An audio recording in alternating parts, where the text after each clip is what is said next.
Samurai নামটি নিতেই মনে পড়ে যুদ্ধের বর্ম পরা, কাতানা তরবারি হাতে একদল জাপানি সৈন্যের কথা। সামুরাইদের উৎপত্তিটা মূলত হেইয়ান পিরিয়ডে। সে সময় ধনী, সম্ভ্রান্ত এবং জমির মালিকরা নিজেদের পাশাপাশি জমির দেখভালের জন্য ব্যক্তিগত সশস্ত্র বাহিনী রাখতেন। মূলত সামুরাইদের পূর্বপুরুষরাই এই ধনী ব্যক্তিদের সশস্ত্র বাহিনীর কাজ করে জীবিকা নির্বাহ করতেন। সামুরাই শব্দটির অনুদিত অর্থ হচ্ছে যে বা যারা সেবা দান করে। 1579 সালের এক রৌদ্রোজ্জ্বল দিন জাপানের কিয়োটো শহরের মানুষের মধ্যে শুরু হয়েছে কানাঘুষো। তৎকালীন জাপানের রাজধানী কিয়োটো। গুঞ্জন ওঠে শহরে নাকি দানবাকৃতির এক মানুষকে দেখা গেছে। কানাঘুষো তখন শহরের এক প্রান্ত থেকে ছড়িয়ে পড়ে আরেক প্রান্তে। ধীরে ধীরে তুমুল আকর্ষণে পরিণত হয় সেটা। আগন্তুককে এক নজর দেখতে চায় সবাই। কথিত আছে সেই ব্যক্তিকে এক ঝলক দেখতে এত জনসমাগম হয়েছিল যে মানুষের ভারে একটা ভবন ধসে পড়েছিল। উচ্চতায় 6 ফুট 2 ইঞ্চি, পেশিবহুল শরীর আর কৃষ্ণকায় চামড়ার আফ্রিকান যুবককে দেখে হতবাকই হয় কিয়োটোর মানুষ। গড়ে 5 ফুট 2 ইঞ্চির জাপানিরা ঘাড় উঁচু করে দেখছিল তাকে। আর এখানে কথা হচ্ছে সেই 16 শতাব্দীর, যখন জাপানের গড় উচ্চতা আরও কম ছিল পুষ্টিজনিত কারণে। তাই তাদের দৃষ্টিতে ওই যুবককে দৈত্যাকৃতির বা স্বর্গীয় দূত ভাবাটা অবাক করার মতো কোনো বিষয় ছিল না। কেউ কেউ ভাবে এই যুবক কয়লা দিয়ে তৈরি, কেউ আবার বলতে লাগে অভিশাপে তাঁর চামড়া অমন হয়ে গেছে। যুবকটি যখন জাপানে এসেছিলেন সে সময়টায় জাপান ছিল উত্তাল। সমগ্র জাপান এক জঘন্য গৃহযুদ্ধে লিপ্ত ছিল, যার শেষ ঘটে 1603 সালে। সে সময়টাকে যুদ্ধরত রাষ্ট্রের যুগ বলে অভিহিত করা হয়। তখন ক্ষমতার লড়াইয়ের জন্য সারা দেশ থেকে ক্ষণে ক্ষণে এক এক ব্যক্তির উত্থান দেখেছে জাপান। শেষমেশ দাইমায়োর মাধ্যমে জাপানে শান্তি ফিরে আসে। তাদের মধ্যে সবচাইতে শক্তিশালী শাসক হিসেবে পদার্পণ করেছিলেন ওডা নোবুনাগা। জাপানি সম্রাট ওডা নোবুনাগার কাছেও পৌঁছায় এই খবর। কৌতূহল মেটাতে তিনি ধর্মযাজক আলেসান্দ্রো ভ্যালিগনানো আর তাঁর পরিচারক কৃষ্ণকায় যুবকটিকে প্রাসাদে আমন্ত্রণ জানান। তাদের দেখে রাজধানীবাসীর মতো তাঁরও চক্ষু চড়ক গাছ। এত শক্তপোক্ত শরীর, বিশাল উচ্চতা মানুষের কিভাবে হয়? কালো চামড়ার ব্যাপারটা প্রথমে বিশ্বাস হয়নি তাঁর। ভেবেছিলেন শরীরে হয়তো কালি মাখানো। ভৃত্যদের নির্দেশ দেন ঘষে মেজে যুবকটির চামড়া থেকে কালি ওঠাতে। অনেক চেষ্টার পরও যখন দেখা যায় শরীরের রং বদলাচ্ছে না, তখন তিনি বোঝেন কালি নয়, সত্যিই তার শরীরের রং অমন। যুবকটি তার ইউরোপিয়ান কর্তার কাছ থেকে জাপানি ভাষা আর সংস্কৃতিতে নিজেকে যথেষ্ট পারদর্শী করে তুলেছিলেন। তাই ওডা নোবুনাগার সঙ্গে কথোপকথনে তেমন কোনো সমস্যা হয়নি তার। ধীরে ধীরে মুগ্ধ হলেন তিনি। যুবকটিকে একটা জাপানি নাম দিলেন, ইয়াসুকে।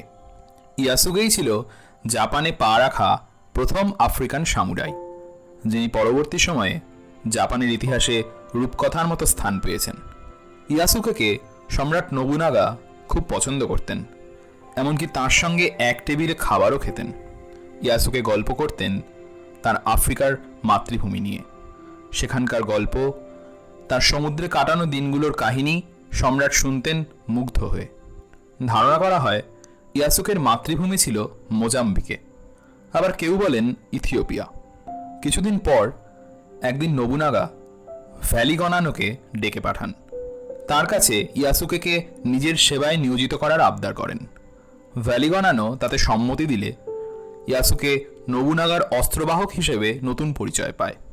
তখনকার সময়ে একজন ওয়ারলর্ড বা সেনাপতির অস্ত্রবাহক হওয়াটা অনেক সম্মান আর মর্যাদার ছিল। তাছাড়া একজন অস্ত্রবাহক এমন একজন বিশ্বস্ত হওয়া চাই যার সঙ্গে রাজ্যের অভ্যন্তরীণ এবং বহিরাগত বিষয়গুলো সম্পর্কেও আলোচনা করা যায়। আর ইয়াসুকে নিঃসন্দেহে সেই বিশ্বাসের জায়গাটা তৈরি করে ফেলে। সামুরাই হিসেবে ইয়াসুকের জন্য প্রশিক্ষণের ব্যবস্থা করা হয়। শেখানো হয় সামুরাইদের অলিখিত নিয়মাবলী, বুশিডো কোড। প্রশিক্ষণ শেষ হতেই সম্রাট নোবুনাগার অধীনে যুদ্ধে যোগ দেন তিনি। জাপানকে একত্র করার জন্য বিভিন্ন অঞ্চলের শাসকদের বিরুদ্ধে চলে সেই যুদ্ধ। ইয়াসুকে সেখানে একক বীরত্ব প্রদর্শন করেন, ভয়ডরহীনভাবে প্রতিপক্ষ সৈন্যদের ঘায়েল করতে থাকেন।